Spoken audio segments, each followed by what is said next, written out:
What is good, guys? So here I am back in Muranov, which is gradually becoming a really cool neighborhood, and I'm actually starting to like it a lot more. And who knows, maybe soon it's gonna be my favorite neighborhood here in Warsaw, because I've been kind of exploring, and I really like it a lot. And today I want to talk to you guys about what I think is the number one reason why Poland is a super desirable country to live. But before I do that, I want to show you something really awesome. Take a look at this building right here. I gotta say, take a look at those balconies. Honestly, I've never seen anything like that before. I haven't seen something like that in New York. I haven't seen that in other parts of Europe. I haven't seen that in Eastern Europe. That looks just awesome. That's a really cool building. Wide open balconies, really awesome. And here you have a building that kind of looks like the Flatiron building in New York. It's different, but it's very similar. And then you have these other buildings, and I like that other building, really thin and tall. But man, those are amazing balconies, see-through, transparent, really awesome, I think. So I had recently returned from Eastern Europe. I was just in Moldova, and I really had a good time. I really liked it. It was just a nice break, kind of a change of scenery. I needed to get something done. I did that. The weather was great, the people were friendly, really good food, everything was really good. But there's a really good reason I had a good time there, and that is because of one factor, of one really important factor that I haven't yet really talked about. Now, one of the reasons I really like Muranov is a lot of modern buildings, right? There's a lot of modern buildings. We have Eurospar there. And what I really like is this whole area here. Business, right? Business, you have this sidewalk, you have parking. It's just perfect, right? You have this green area here. It's just really perfect. Now, if we go into that spa right there, and what I like about that spa is that it's almost never busy, right? They have good products. It's a little bit more expensive than Biedronka, but they have amazing products there. And then if we go into that spa, we are going to be in a different part of Muranov, and that area is really cool as well. So as you can see, there's nobody here, almost nobody. It's crazy. You will never see that in Biedronka, and I'm not really sure, is it that much more expensive than Biedronka? Let me know, guys, because I might be shopping here a lot more from now on. And now here we are on this side, and what I really like about this area is we got this big sidewalk, we got benches, we got green, we got parking, we got a road, we got everything, and you definitely will never see that in Eastern Europe. Now, one of the reasons I had a good time in Moldova is because I was merely visiting, okay? I didn't go there with an intent to live. I didn't go there with an intent to, rent an apartment, to get a job, to basically do what the locals do. Even if I had gone there with an intent to live but not get a job, my experience would have been very different. And that's kind of one of the main differences between, visiting and living. And, it's the fact like that everywhere, right? Like with New York, people tell me, oh, you lived in New York, you're from New York, etc. I would love to live there. And I tell them, listen, it's different, New York is a different place when you live there. But when it comes to Eastern Europe and other places, the difference is enormous, okay? It really is enormous. I'm originally from Eastern Europe, my family is from Eastern Europe and all that, but I have also lived in Eastern Europe in my adult life, even though I did not grow up in Eastern Europe. And I can tell you that one of the things I learned about Eastern Europe is that it's very difficult. It's a very difficult place to live. And I'm not talking about as an expat that's spending New York rent money for an apartment in the center. I'm talking about as an average person. It's a very difficult place to live. Now, why is it a difficult place to live? Because and this is my subjective opinion, obviously, everything that happens there, everything where you're interacting as a human being, everything is working against you. So, for instance, businesses, okay? You go out, you go to your Allegro. We have our own Allegro over there. Well, let's say you order something on Allegro. You may not get what you ordered, and you may not get your money back. Or you go to a store and you buy a TV, right? You buy a big screen TV. And you have your 2-week return policy. You got your 14-day return policy. Like, anywhere else really, right? And you decide you don't want that TV. And you go back to the store and you tell them, listen, I don't want the TV. Take back this TV, give me my money back. And what they're gonna do is they're gonna look at it and they're gonna study it. And then they're gonna decide whether to not give you the money back. And most of the time, they're just not gonna give you the money back because they may discover a little scratch somewhere, or they're gonna make up some excuse, right? And this is radically different from a place like the US, where the customer is always right. And we are gonna get back to the US in a little bit as well. When we're talking about dealing with the government, that is the worst of it all, because in Eastern Europe, you as a person, as a private citizen, you need to deal with, deal with the government, maybe something administrative, something where, you need the power of the government, right? Maybe you got to get a passport.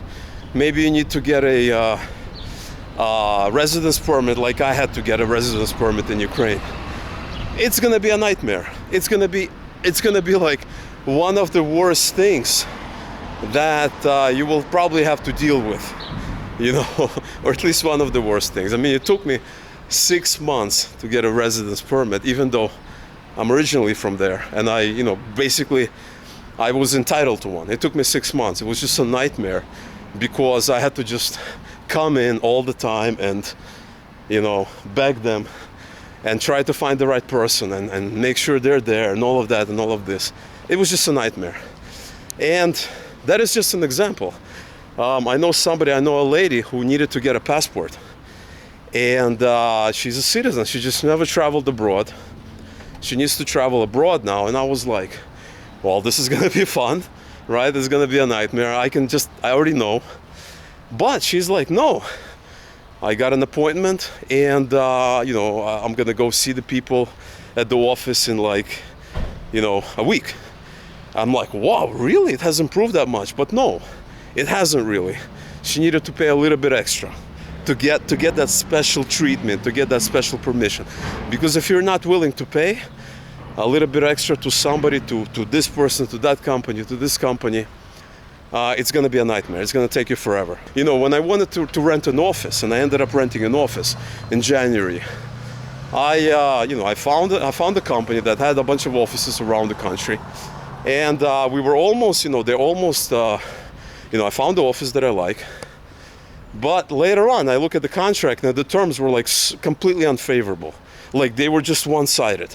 It was like, well, this is what we get and this is what you get, and you have to let us know three months in advance, and you have to do this, otherwise you're going to lose your deposit. It was just crazy. It was just insane, the terms, right? And that's what Eastern Europe is. Every time you deal, whether you go to a store, you are buying a product, you are dealing with government, right? Government who your taxes pay in order to get what you want. It's gonna be a struggle, right? I would wake up in the morning in Eastern Europe and think, okay, who is gonna ruin my day today? Like, what's gonna happen? What am I gonna learn today? What's gonna happen today or this week that I'm just gonna shake my head at? That's really kind of my experience in Eastern Europe. And that is because there's an important fact about Eastern Europe that not a lot of people know. And I'm going to tell it to you right now. So I ended up at this kind of office park, what it looks like, here in Muranov. And there we have residential buildings. And here we have an office park. And actually, a fun fact for you guys. In Kiev, there are no office parks. Okay, there's no central area of office buildings. They have random office buildings here and there, one building here, one building there. But in terms of an office park, you're not gonna find something like that. You're not gonna find an area like in New York, any other city really, that has a central area where people, they go to work, like a central business district. It does not exist in Kiev. Now they are trying to build one area with super expensive apartments that will look something like this, and they've been trying to do it for like 5 years or more, and still they just built like a couple of buildings. So they just just taking too long. Whereas here in Warsaw, pretty much like half the city is like this. And that's admirable, right? That's amazing. Like, look at this. Look at this. And then you have your residential buildings. Back to Eastern Europe. And believe me, we're going to get to Poland in a second. I just want to explain to you something. All of that means, what I was saying, the difficulties, the struggle, is that in Eastern Europe is not a place for the people. It's a place where there are people. It's a place where people exist, but it's not a place that's designed for the people, because everything works against the people. Really, that's what it is. And this is my subjective opinion. This is also the opinion of my parents and other parents and my other friends. And so take it for what you will, but as somebody who's from there, I can tell you that with 100% certainty. And that is why nobody goes back to Eastern Europe. That is why I don't know anybody, except me, from somebody, from the people that are actually from there, who went back to Eastern Europe. My mom would never go back to Eastern Europe. She's just glad to be out. My parents, everybody, my dad would never go back to Eastern Europe. My friends' family would never go back to Eastern Europe. It's not a place for people. It's a place where you go, you exist.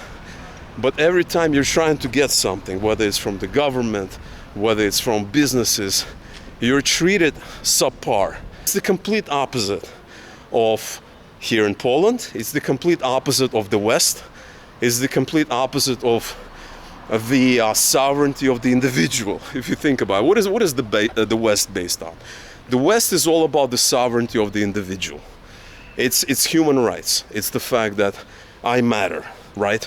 I matter. My opinion matters. The fact that I'm not getting proper customer service matters. The fact that this government official does not want to give me a passport or a residence permit or follow the law because, well, they don't want to do it, they're busy or whatever, matters, right? All of that does not exist in Eastern Europe. Now, granted, it may improve, but it's not the case today, and we're talking about today.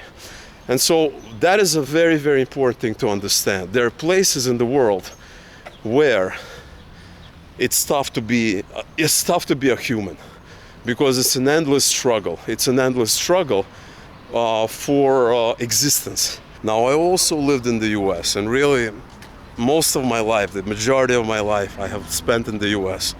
And US is a great place. There's a lot of respect for the individual. There's a lot of respect that Eastern Europe can never dream about, right?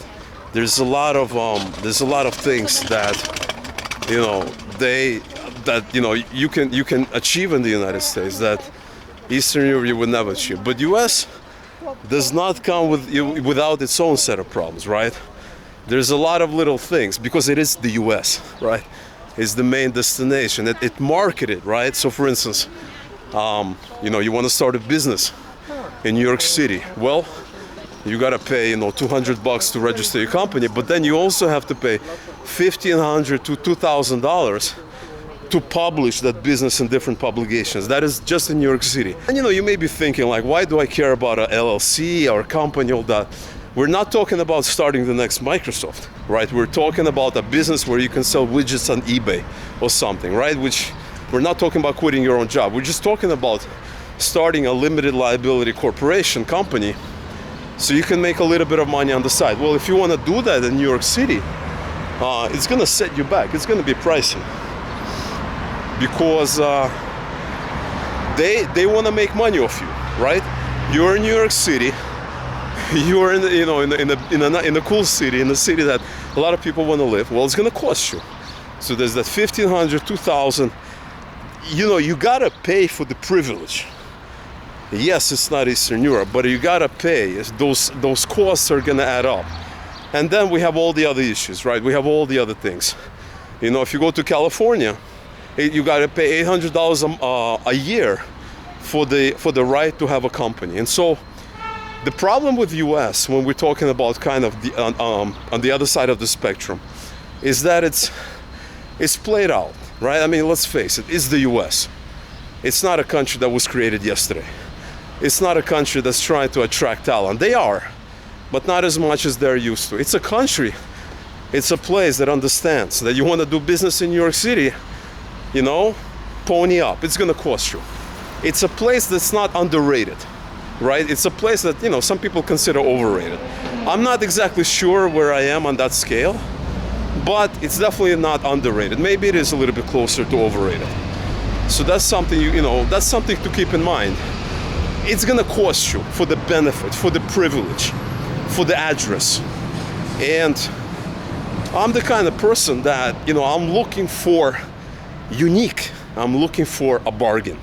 I'm looking for something special, something that's not yet discovered. And US is definitely not a place for that. US exists, people know what US is about, and you gotta pony up, you gotta pay for the privilege, right? Like, that's one thing I love about the US, or hate about the US, depending on how you look at it, is that you gotta pay for the brand name. That brand name ain't free, right? Everything costs money. The USA brand name that has been marketed so much ain't free. You gotta pony up for that brand name. On top of that, we got a big bureaucracy in the US. Okay, you wanna get something done? Well, you gotta wait, you gotta fill out the paperwork. You know, you wanna get a business visa to the US, it's gonna be a nightmare, right? Like, it's gonna be a nightmare. You won't be able to do it on your own. You'll have to hire a lawyer, you'll have to pay the lawyer some money. Everything in the US, you need a lawyer. You need some kind of an expert to kind of guide you through the bureaucracy. And some people say that's done on purpose. I probably will not disagree with that, right? You know, you want to play with the big boys, you got to pay the big price. That's kind of what the US is about. Even though the customer is king, you will have perfect customer support, you're going to be treated like a human. But to enter the ballpark, right, to get into the game, you got to pay a price for it. So that's really US in a nutshell for you, my experience in the US. So this is such a cool neighborhood. We got a big shopping center right here that has everything under the sun. We got another building over there that looks cool, and then we got the huge Polish flag here. Another building here. Look at this building right here. And now we are getting to the good stuff. We are going to be talking about Poland. And Poland has impressed me in many ways. I've talked about it in a bunch of videos. And actually, not too long ago, I made a profound realization about this country. And it was kind of based on a bunch of things that have happened to us. So for instance, things like getting a PESEL number, getting a bank account was super easy, super seamless. Renting an apartment, super easy. Public transportation, everything is easy. The office parks everywhere, right? The fact that everything that, you know, my experience has shown here in Poland, Warsaw, other cities, but mainly Warsaw, because that's kind of where we are right now, it's just been easy. It's been so easy. And so one day it hit me. This country was created by the people, for the people. And that is very, very important, because that is definitely not something you could say about Eastern Europe. You cannot say that, because that is an honor that's only given to places that have earned it, that warrant it, right? And this is a place that definitely warrants it, because there's all the base here, all the infrastructure, all the foundation is here. So I'm talking about the foundation that individuals cannot provide on their own. People cannot provide on their own. In Eastern Europe, individuals they gotta do everything, because nobody else will do it. Here, you have a right mix of public sector, private sector, and your citizens. I remember when we just immigrated here, there was a website, a Polish government website, really nice design, Everything was clear, everything was understandable, and basically explained to us in very simple terms what were our rights, what we needed to do. All the questions unanswered. Everything was explained to us. And I was just blown away, because you're never going to see that in Eastern Europe. It would be a nightmare. You would have to travel to the office, to the immigration office every single day, for the rest of your life in order to understand what you can or can't do. It's not that organized. And in the US, if you think you're going to get your answers that easily, as a person, as an immigrant, or a refugee or whatever, you are gravely mistaken. I mean, you'll need to get a lawyer who is going to explain to you how the laws are changing and what your rights are. It's not going to be that direct. But here, we went online, we checked out the website. It was very, very easily to understand. And I was like blown away, because I've never seen anything like that before, and I've lived all over the world. The next thing is that, I was thinking like, okay, I want to open a business in New York City. It costs a ton of money, a couple of $1,000s just to register, an LLC. And here I go into like business.pl or something similar, and it explains to me what exactly I need to do. Like, this is what I need to do. And I'm like, man, I don't need to hire a lawyer for the first time in my life, because I can read it and I understand what I need to do. And I'm confident enough that I can go to the right government office, submit my paperwork, and have an LLC form. That's how confident I feel. Here I am in a different part of Muranov.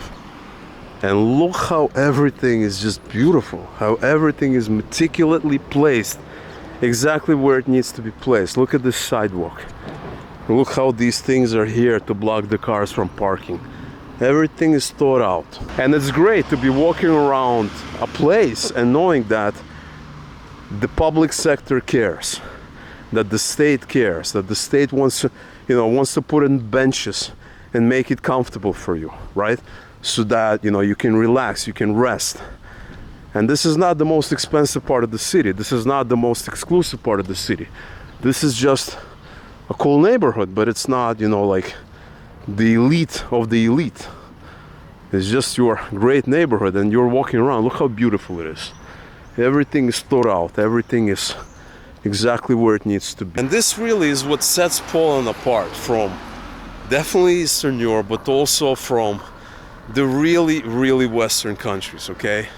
It's the fact that it's built by the people, for the people, and the fact that it's so underrated. The fact that not everyone in the world knows about this.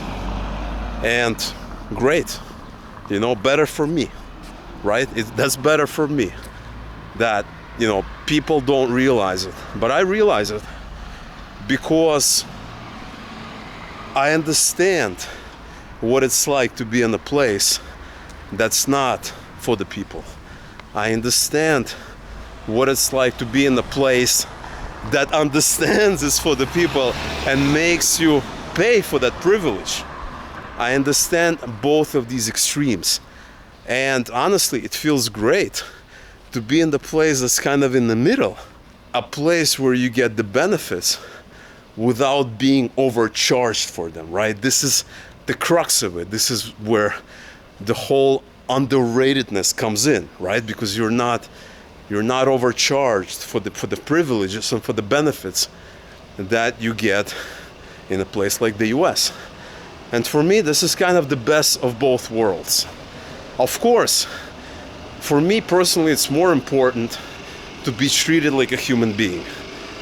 To know that I can go to an Urjad and get a problem solved. To know that, hey, maybe I'm not going to get it solved on the first try, but it's certainly not going to take 6 months to have a problem solved, which is ridiculous. For me, it's more important to be treated as an individual, as a human being, as a person that, as a productive member of the society, and to be treated as such, right? That is more important for me than opening an LLC, opening a company, not needing to pay crazy amount of money because somebody decided that just because I'm in New York City, I need to pay $1,500 to $2,000 in addition to the formal state filing fee for the privilege of opening an LLC in New York City. It's mind-boggling to me, right? It's mind-boggling to me. But I'm glad that there's a perfect balance. I'm glad that there is a perfect balance and that such place exists. A place where I have all the benefits, I have all access to anything that I want in order to live a truly productive life. And a place that a lot of people do not realize how amazing it is to have all that. Because that's certainly not the case in a lot of places around the world. And in the end, and so the end result, right? This is the kicker.